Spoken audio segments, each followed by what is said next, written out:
अस्सलाम वालेकुम स्टूडेंट्स पहले लेक्चर में हमने इम्प्लीमेशन स्टार्ट किया था, इसका इंट्रोडक्शन किया था। फिर उसके टाइप्स में हमने सबसे पहला टाइप जो स्टार्ट किया था वो एक्यूट इम्प्लीमेशन था।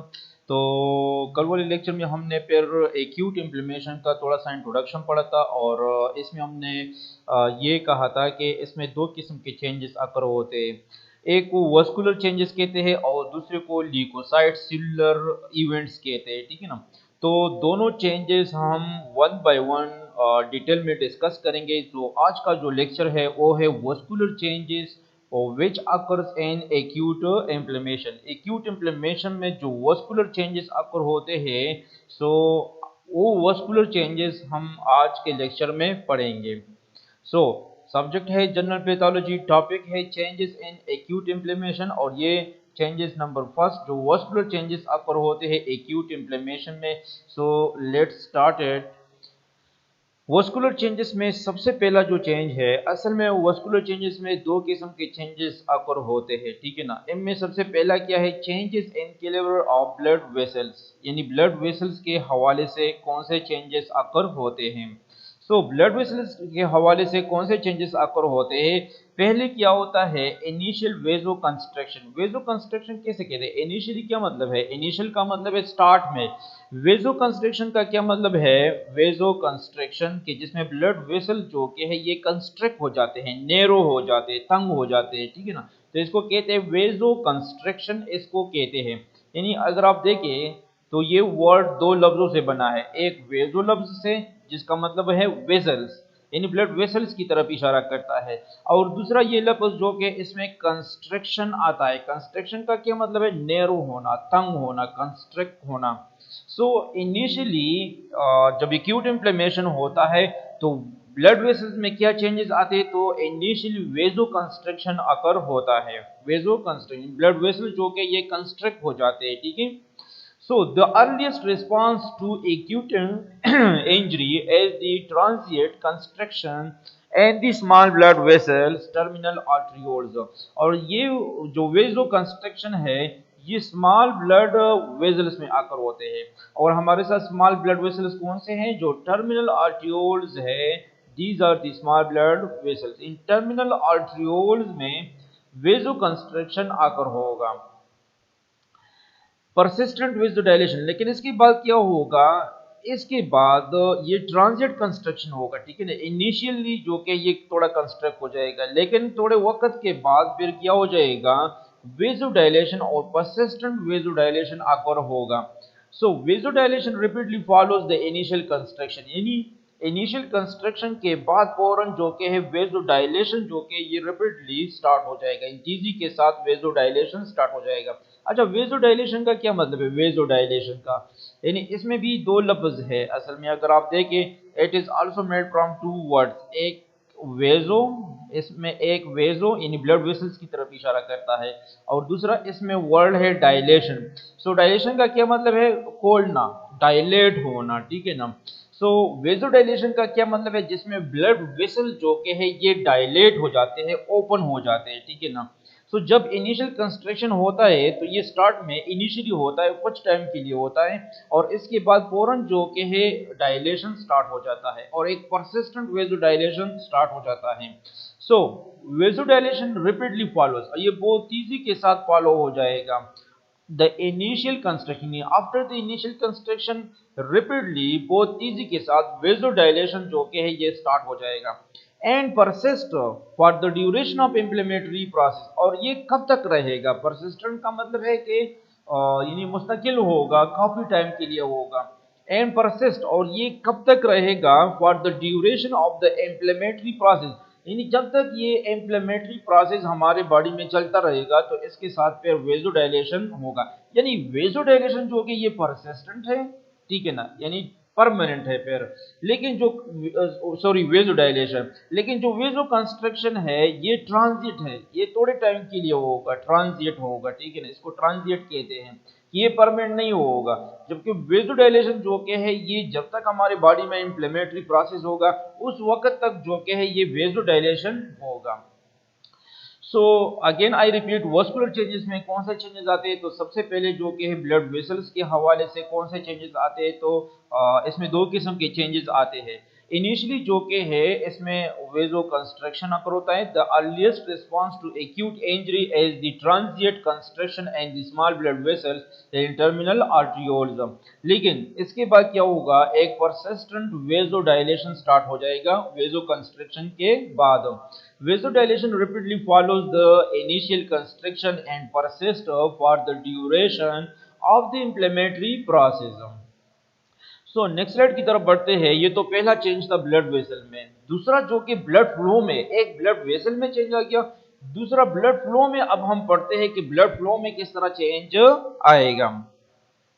The first change is increase in blood velocity due to dilation of the terminal arteriole। चूंकि हमने पढ़ा पहले चेंजेस में कि जिसमें टर्मिनल आर्ट्रियोल्स क्या होते थे, ये डायलेट हो जाते थे, यानी इसमें डायलेशन अकर हो जाता था, एक परसिस्टेंट वेजो डायलेशन अकर होता है, ठीक है ना। तो चूंकि ब्लड वेसल डायलेट हो जाते हैं तो इट मीन्स कि more blood flow in the blood vessels, यानी जब ब्लड वेसल डायलेट हो जाते हैं तो ब्लड फ्लो ज्यादा हो जाता है, ठीक है ना। सो इंक्रीज इन, इस वजह से क्या हो जाएगा? इंक्रीज इन ब्लड वेलोसिटी में इंक्रीज आ जाएगा।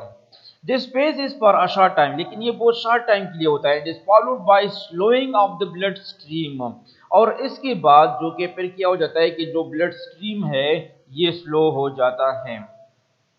यानी पहले क्या होता है, क्योंकि ब्लड डायलेट हो जाता है, ब्लड ज्यादा हो जाता है, तो इसलिए ब्लड की वेलोसिटी जो कि ये इंक्रीज हो जाती है, लेकिन ये भी थोड़े टाइम के लिए होता है, शॉर्ट टाइम के लिए होता है। फिर क्या हो जाता है, इसके बाद जो ब्लड स्ट्रीम में जो ब्लड स्पीड होता है, ब्लड वेलोसिटी होता है, ये स्लो हो जाता है, स्लोइंग हो जाता है। और इसकी वजह क्या है? The main factor in the production of this stages, इसको कहते हैं स्टेजेस, कि जब पहले बार ब्लड वेलोसिटी इंक्रीज हो गई डायलेशन की वजह से, लेकिन थोड़े वक्त के बाद फिर इस ब्लड स्ट्रीम में ब्लड की जो स्पीड है ये स्लो होना शुरू हो जाता है। दिस इज कॉल्ड स्टेजेस, यहाँ पर मैंने ब्रैकेट में लिखा है। तो इस स्टेजेस का यानी ब्लड का स्लो होना, इसका मेन फैक्टर क्या है? It is the main factor for this is the increase in the vascular permeability. Vascular permeability में इंक्रीज आ जाती है। वास्कुलर परमेबिलिटी का क्या मतलब है कि जो ब्लड वेसल्स का जो वॉल है, इसकी जो परमेबिलिटी है, यानी इससे जब कुछ किस्म के सब्सटेंसेस जो कि ये पास हो जाते हैं, टिश्यूज के अंदर जाते हैं या टिश्यू से इसके अंदर आते हैं, यानी इसको कहते हैं वेसल परमेबिलिटी, इसको कहते हैं, ठीक है ना। तो जो वेसल इसकी परमेबिलिटी है ये इंक्रीज हो जाती है, ठीक है ना। तो ये इंगित, तो जाहिर बात है जब वेसल या वास्कुलर परमेबिलिटी इंक्रीज हो गई तो ब्लड वेसल से जो के है ये ब्लड मूव करेगा टिश्यूज के अंदर। ब्लड तो नहीं जाता, लेकिन ब्लड में जो मौजूद सब्सटेंसेस होते हैं तो ये मूव करेंगे ब्लड वेसल से टिश्यूज के अंदर। As a result blood size जो कि ये कम हो जाएगा, तो ब्लड वेलोसिटी या स्पीड भी कम हो जाएगा। Fluid is lost from the blood, यानी फ्लूइड जो कि ब्लड से, यानी वास्कुलर परमेबिलिटी जब इंक्रीज हो जाती है तो क्या हो जाता है कि जो फ्लूइड होता है ये ब्लड से लॉस हो जाएगा, फ्लूइड लॉस हो जाएगा and the blood viscosity is increase. अच्छा, जब ब्लड से फ्लूइड लॉस हो जाता है, ये फ्लूइड टिश्यूज के अंदर जाएगा due to increase vascular permeability, blood से जो फ्लूइड होता है वो लॉस हो जाएंगे, टिश्यूज की तरफ जाएंगे। So as a result blood में सिर्फ जो सॉलिड सब्सटेंसेस है ये ज्यादा रहेंगे, यानी फ्लूइड इससे लॉस हो गया। वास्कुलर परमेबिलिटी की इंक्रीज होने की वजह से इससे जो फ्लूइड, इसका जो फ्लूइड पोर्शन था वो ब्लड से टिश्यूज के अंदर चला गया। और इसके बाद क्या हो गया कि जब इससे फ्लूइड पोर्शन चला गया तो इसमें सिर्फ सॉलिड जो पार्ट है वो रह गया, और इस सॉलिड पार्ट की रहने की वजह से क्या हो जाएगा कि ब्लड की विस्कोसिटी ज्यादा हो जाएगी, और ज्यादा विस्कोसिटी की क्या वजह से क्या हो जाएगा कि ब्लड का स्पीड कम हो जाएगा। Fluid is lost from the blood and the blood viscosity is increased. Viscosity क्या हो जाएगी? ये इंक्रीज हो जाएगी, विस्कोसिटी इज इंक्रीज्ड। और जब विस्कोसिटी बढ़ती है तो जब जितना ब्लड ज्यादा विस्कस हो जाता है, गाढ़ा हो जाता है, उतना उसकी जो मूवमेंट होती है वो स्लो हो जाएगी। That slows down blood flow, यानी ब्लड की जो फ्लो है ये स्लो हो जाएगी। सो इसमें क्या था दूसरा जो चेंजेस हम पढ़ रहे हैं वस्कुलर चेंजेस में एक्यूट इन्फ्लेमेशन में, वो क्या है, चेंजेस इन ब्लड फ्लो में चेंज। तो इसमें भी दो किस्म के चेंजेस आते हैं। पहले क्या था कि पहले जो कि ब्लड विस्कोसिटी जो कि है ये इंक्रीज इन ब्लड का जो स्पीड है, जो ब्लड फ्लो है वो इंक्रीज हो जाता है, ठीक है ना, ये क्या हो जाता है, इंक्रीज। इसकी वजह क्या है, इसकी वजह ये है कि ब्लड वेसल जो कि ये डायलेट हो जाते हैं, वेसो डायलेशन चूंकि अकर होता है तो इसलिए ब्लड की विस्कोसिटी भी ज्यादा हो जाएगी। लेकिन बाद में क्या होता है, बाद में जो ब्लड का फ्लो है, जो ब्लड वेलोसिटी है या ब्लड का जो फ्लो है ये स्लो डाउन हो जाता है, इट विल स्लो डाउन। और इसकी वजह क्या है, इसकी वजह ये है कि जो वस्कुलर परमेबिलिटी है, जो वस्कुलर परमेबिलिटी है ये इंक्रीज हो जाती है, वस्कुलर परमेबिलिटी इंक्रीज हो जाती है। तो वस्कुलर परमेबिलिटी में क्या होता है कि वस्कुलर परमेबिलिटी में ये होता है कि जो फ्लूइड पोर्शन होता है ब्लड का, ये ब्लड से लॉस हो जाएगा, टिश्यूज के अंदर जाएगा। और चूंकि फ्लूइड पोर्शन तो टिश्यूज के अंदर चला गया तो क्या हो जाएगा कि सिर्फ सॉलिड पार्ट रह जाएगा, और उस सॉलिड पार्ट की वजह से ब्लड की विस्कोसिटी बढ़ जाएगी। और विस्कोसिटी इंक्रीज होने से क्या हो जाएगा, ब्लड फ्लो स्लो डाउन हो जाएगा। सो पहले ब्लड वेलोसिटी ज्यादा होती है, बाद में जो ब्लड फ्लो या ब्लड वेलोसिटी होती है ये स्लो हो जाती है। यहाँ पर इंक्रीज क्यों होता है ये भी मैंने आपको वजह बताया, और यहाँ पर फिर ब्लड फ्लो या ब्लड वेलोसिटी स्लो डाउन क्यों हो जाती है तो इसका रीजन भी मैंने आपको बताया। एक बार सिर्फ मैं फिर इस स्लाइड को रीड करता हूं, थोड़ा आप तवज्जो दे दें। Changes in blood flow, the first change is an increase in blood velocity due to dilation of the terminal arterioles. This phase is a short time and is followed by slowing of the blood stream in stages, इसको कहते हैं। The main factor in the production of this stages is an increase in the vascular permeability. Fluid is lost from the blood and the blood viscosity is increased did slow down the blood flow. अच्छा, third change की तरफ आते हैं। Vascular changes में जो third change है और जिसमें क्या हो जाता है कि vascular permeability of fluid exudation जो कि ये अकर होता है, वस्कुलर परमेबिलिटी इंक्रीज हो जाती है और फ्लूइड एक्सुडेशन अकर होता है, एक्सुडेट फॉर्मेशन होती है, ठीक है ना। ये एक्सुडेट पहले हमने पढ़ा था, लेकिन मैंने आपको वहां पर कहा था कि इसको हम डिटेल में एक्यूट इन्फ्लेमेशन के चेंजेस में पढ़ेंगे। तो आज इसको पढ़ेंगे कि एक्सुडेट क्या होता है, ये किस तरह अकर होता है। क्योंकि दूसरे चेंजेस में हमने थोड़ा सा जिक्र किया कि during acute inflammation vascular permeability जो कि है ये इंक्रीज हो जाती है, ठीक है ना। The permeability of capillaries and venules is a function of the intercellular junction. अब ये परमेबिलिटी क्यों इंक्रीज हो जाती है, चाहे कैपिलरीज की हो या चाहे वेन्यूल्स का हो, तो वेन्यूल्स हो या कैपिलरीज हो, इसकी परमेबिलिटी जो कि है ये क्यों इंक्रीज हो जाती है। इसकी जो परमेबिलिटी की जो इंक्रीज या डिक्रीज है, या जो परमेबिलिटी है कैपिलरीज या वेन्यूल्स का, ब्लड वेसल्स में कैपिलरीज है या वेन्यूल्स है, तो इसकी जो परमेबिलिटी है असल में ये किस चीज पर डिपेंडेंट है, ये डिपेंडेंट है इंटरसेल्युलर जो जंक्शंस होता है, या जिसको हम पोर्स कहते हैं, इंटरसेल्युलर जंक्शंस या इसको पोर्स भी कहते हैं, ठीक है, बिटवीन वस्कुलर एंडोथेलियल सेल्स, यानी जो ब्लड वेसल्स को जो सेल्स कवर करते हैं इसको वस्कुलर एंडोथेलियल सेल्स इसको कहते हैं। तो जो वस्कुलर एंडोथेलियल सेल्स है तो इसके दरमियान एक जंक्शन होता है, इसके दरमियान एक पोर्स होता है, पोर्स। तो इस पोर्स का जो होता है इस पर ये डिपेंड करता है परमेबिलिटी, ठीक है ना। So these pores normally permit the passage of small molecule। अब ये जो pores है या जो इंटरसेल्युलर जंक्शंस है ये नॉर्मली क्या करते हैं, ये नॉर्मली जो के है कुछ स्मॉलर मॉलिक्यूल्स की जो पैसेज होती है या जो ट्रांसपोर्टेशन होती है उसको अलाउड करते हैं, उसको परमिट करते हैं। These pores normally permit the passage of small molecules। लेकिन फिर क्या हो जाता है, अब इस एक्यूट इन्फ्लेमेशन में क्या हो जाता है, in acute inflammation there is an immediate marked increase in the permeability of capillaries and venules. लेकिन एक्यूट इन्फ्लेमेशन में ये जो परमेबिलिटी है, ठीक है ना, इसमें इंक्रीज आ जाता है, इसमें इंक्रीज आ जाता है due to active contraction of actin filaments and endothelial cells. और ये क्यों इंक्रीज होता है, परमेबिलिटी क्यों इंक्रीज होता है? स्टूडेंट्स यहाँ पर थोड़ा सा तवज्जो दे दो, ये आपसे क्वेश्चन पूछा जा सकता है कि ड्यूरिंग एक्यूट इन्फ्लेमेशन आप तो कहते हो कि ब्लड वेसल्स की जो परमेबिलिटी है ये इंक्रीज हो जाती है, ठीक है ना, लेकिन ये इंक्रीज क्यों होता है, परमेबिलिटी में इंक्रीज क्यों होता है? It is due to the actin filaments contraction and endothelial cells, क्योंकि जो एंडोथेलियल सेल्स है, जो वस्कुलर एंडोथेलियल सेल्स है, तो इस सेल के अंदर एक फिलामेंट होते हैं जिसको कहते हैं एक्टिन फिलामेंट्स। तो क्या होता है कि ये जो एक्टिन फिलामेंट्स है ये कंट्रैक्ट हो जाते हैं, एक्टिन फिलामेंट्स क्या हो जाते हैं, कंट्रैक्ट हो जाते हैं। तो एक्टिन फिलामेंट्स की कंट्रैक्शन की वजह से क्या हो जाता है कि जो फोर्स होते हैं सेल्स के दरमियान, फोर्स का साइज बढ़ जाता है, पोर्स का साइज बढ़ जाता है, यानी फ्लूइड की ऑस्मोसिस के लिए या डिफ्यूजन के लिए क्या हो जाता है, जो पैसेज था, जो पाथवे था, वो पाथवे ज्यादा हो जाता है, इसका साइज बड़ा हो जाता है। पोर्स का साइज बड़ा होने से ज्यादा मॉलिक्यूल पास हो जाएंगे ब्लड वेसल से सेल के अंदर, टिश्यूज के अंदर।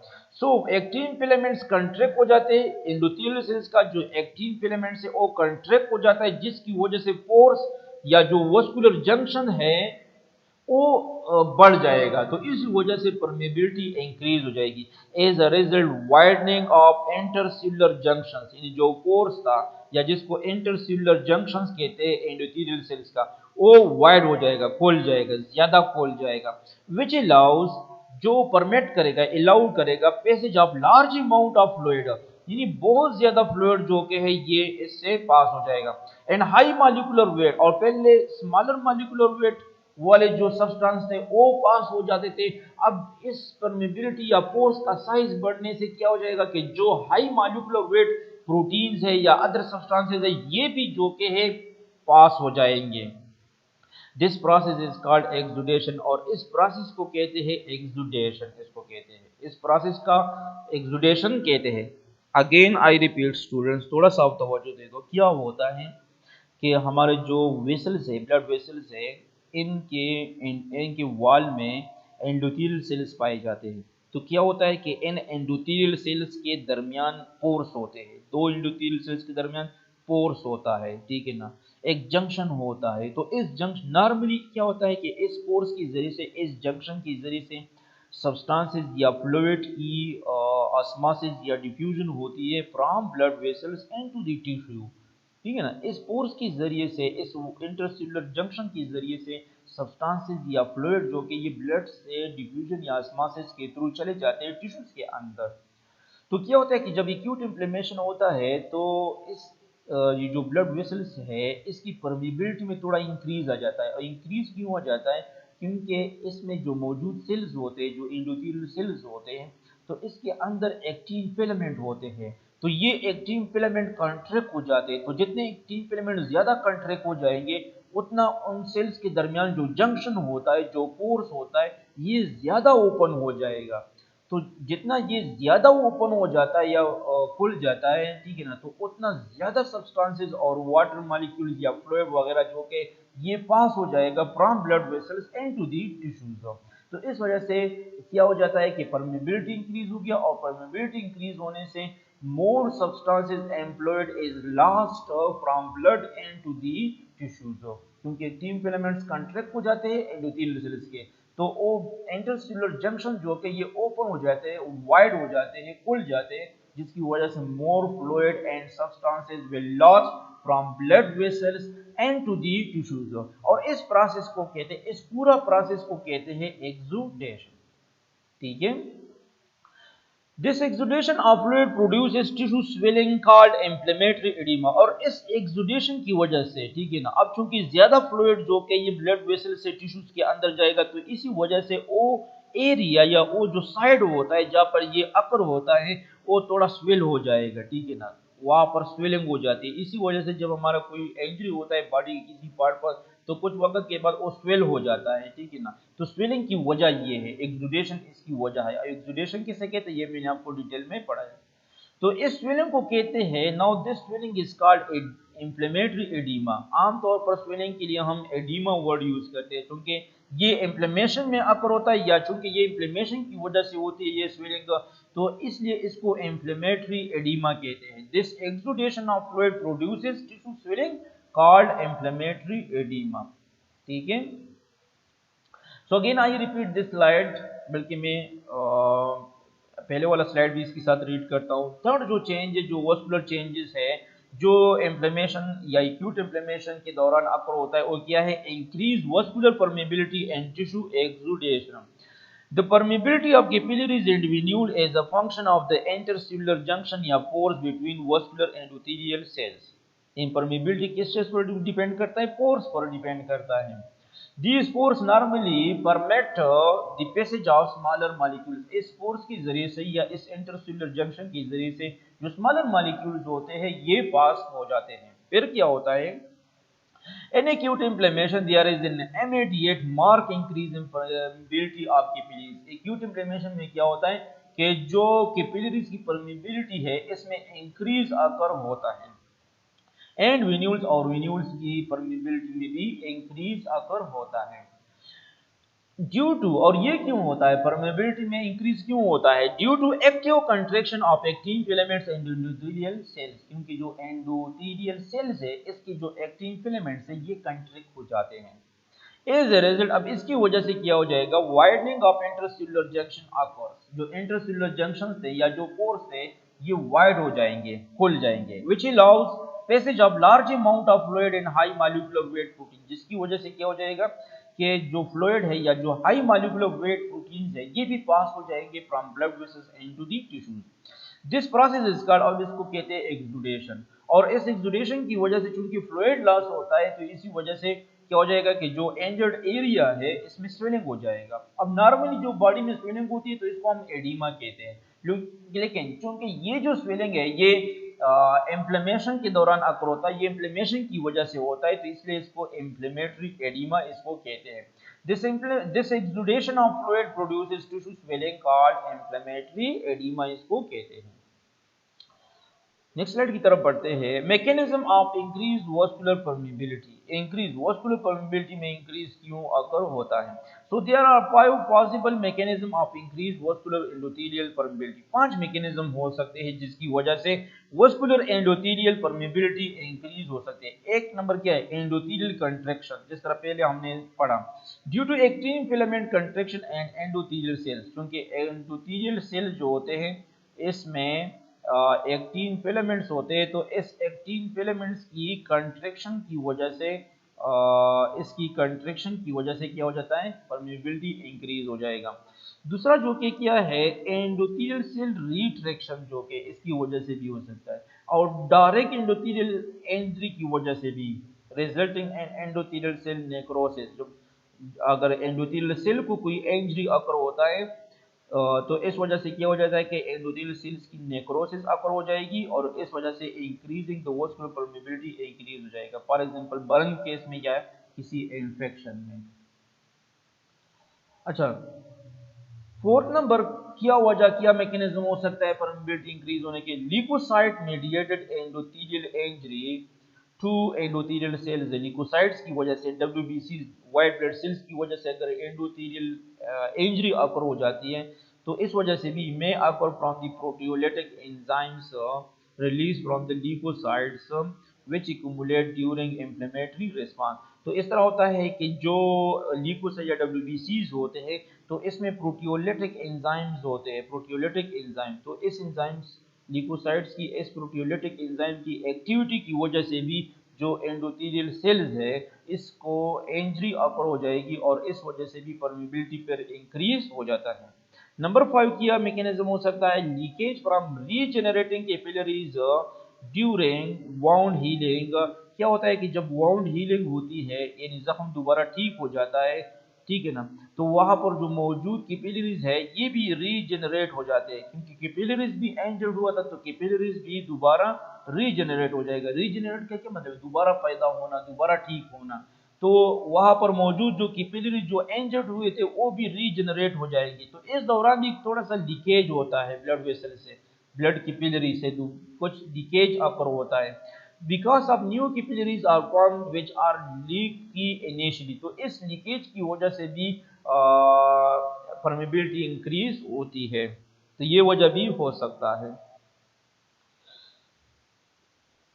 अच्छा, लास्ट में हम एक्सुडेट पढ़ते हैं। ये तो हमने परमेबिलिटी पर जिक्र किया। लास्ट एक्सुडेशन प्रोसेस आपको पता चल गया कि चूंकि परमेबिलिटी इंक्रीज हो जाती है and more fluid and high molecular protein जो के है ये भी लॉस हो जाते हैं ब्लड से टिश्यूज के अंदर।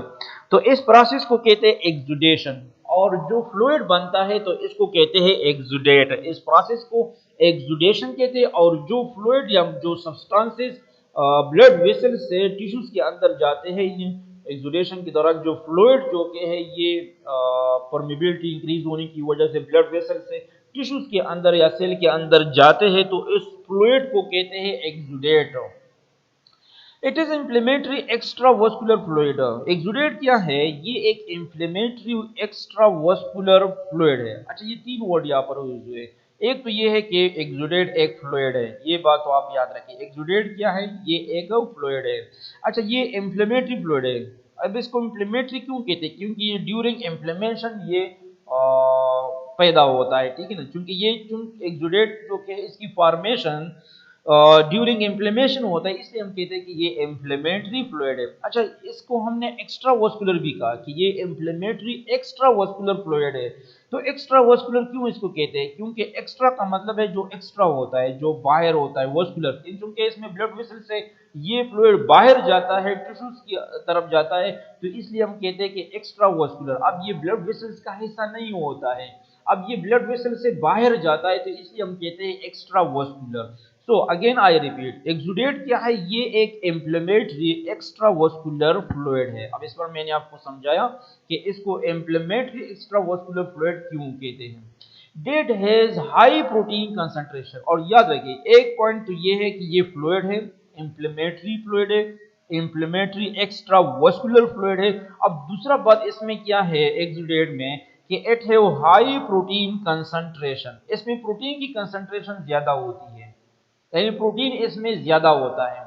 Much cellular debris. Third point इसमें क्या है कि इसमें सेलुलर डेब्रिस जो कि है ये ज्यादा होता है। डेब्रिस मतलब जो डिस्ट्रक्टिव पार्ट होता है सेल का, इसको डेब्रिस कहते हैं, ठीक है ना। तो इसमें सेलुलर डेब्रिस ज्यादा होता है which leaks from the blood vessels into the interstitial space. जो ब्लड वेसल से लीक होता है और इंटरस्टिशियल स्पेस में आता है due to increase vascular permeability की इंक्रीज की वजह से, ठीक है। सो एक्सुडेट क्या है? ये एक इंफ्लेमेटरी एक्स्ट्रावास्कुलर फ्लूइड है। प्रोटीन इसमें ज्यादा कंसंट्रेशन में होता है और इसमें सेलुलर डेब्रिस भी ज्यादा होता है। और ये सेलुलर डेब्रिस जो के है ये वेसल से लीक हो जाता है इंटरस्टिशियल स्पेस में। क्यों ये लीक होता है? Because of increase vascular permeability.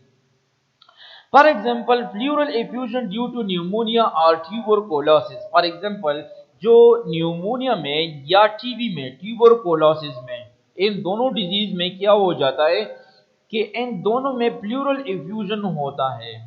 Plural effusion, तो ये एक्सुडेट का एक एग्जांपल हो गया।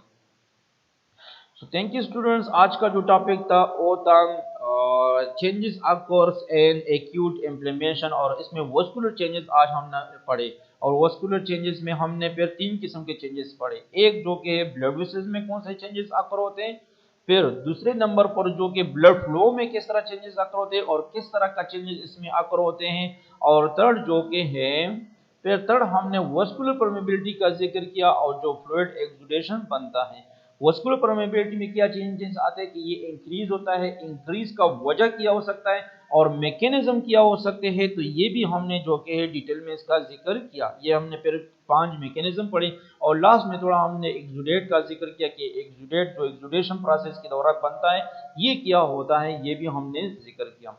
सो थैंक यू स्टूडेंट्स। कल इंशाल्लाह हम पढ़ेंगे leukocyte cellular events during acute inflammation. जो दूसरा चेंजेस आकर होता है एक्यूट इन्फ्लेमेशन में और जिसको ल्यूकोसाइट सेलुलर इवेंट्स कहते हैं, तो वो चेंजेस हम कल वाले लेक्चर में इंशाल्लाह हम पढ़ेंगे। सो thank you students, thank you so much.